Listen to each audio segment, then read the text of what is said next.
สวัสดีค่ะสำหรับเมนูน่ารักวันนี้คือพุดดิ้งวานิลาแฮปปี้เบอร์รี่ซึ่งเป็นเมนูแสนอร่อยที่มาจากโปเม่ภาค1 เล่ม 6นานาเยลลี่หลากสีสันแห่งเทศกาลวันเด็กมีวัตถุดิบได้แก่นมสดเฮฟวี่ครีมเจลาตินแผ่นกลิ่นวานิลาสีผสมอาหารน้ำตาลแล้วก็สตรอเบอรี่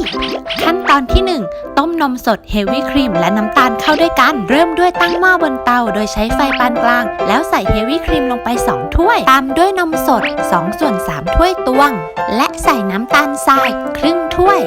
คนให้น้ำตาลละลายต้มต่อไปจนกว่าจะเดือดจากนั้นก็ปิดไฟแล้วก็ยกลงเตรียมทำขั้นตอนต่อไปกันเลยค่ะขั้นตอนที่ 2แบ่งนมเป็น2 ส่วนใส่กลิ่นวานิลาเจลาตินและสีผสมอาหารแบ่งนมที่ต้มไว้เป็น2 ส่วนเท่าๆกันแล้วก็ใส่กลิ่นวานิลาลงไปชามละหยดเพื่อให้พุดดิ้งของเรามีกลิ่นหอมน่ากินชามแรกเราจะไม่ต้องผสมสีส่วนอีกชามนึงให้ใส่สีผสมอาหารสีชมพูลงไปแล้วก็เอาไปเก็บไว้ก่อนค่ะเอาเจลาติน4 แผ่นแช่น้ำเย็นจนพองตัวประมาณ10 นาทีใส่แผ่นเจลาตินที่พองตัวแล้วลงไปในนมส่วนสีขาวจากนั้นก็คนให้ละลายแล้วก็เอามาใส่แม่พิมพ์หรือถ้วยน่ารักโดยใส่ลงไปประมาณครึ่งพิมพ์ค่ะรีบเอาไปแช่ตู้เย็นให้เสร็จตัวเร็วๆกันเถอะค่ะใส่ไว้ในช่องฟรีซได้เลยใช้เวลาประมาณ20 นาทีค่ะต่อมาขั้นตอนที่ 3ใส่นมส่วนที่ 2ลงไปในพิมพ์จนเต็มแช่เย็นจนเสร็จตัวพร้อมเสิร์ฟนำนมสีชมพูไปอุ่นแค่พออุ่นใส่เจลาตินแผ่นที่แช่น้ำจนพองตัวแล้วลงไป4 แผ่นและคนให้ละลายไปเอาพิมพ์พุดดิ้งที่แช่ไว้ในช่องฟรีซออกมา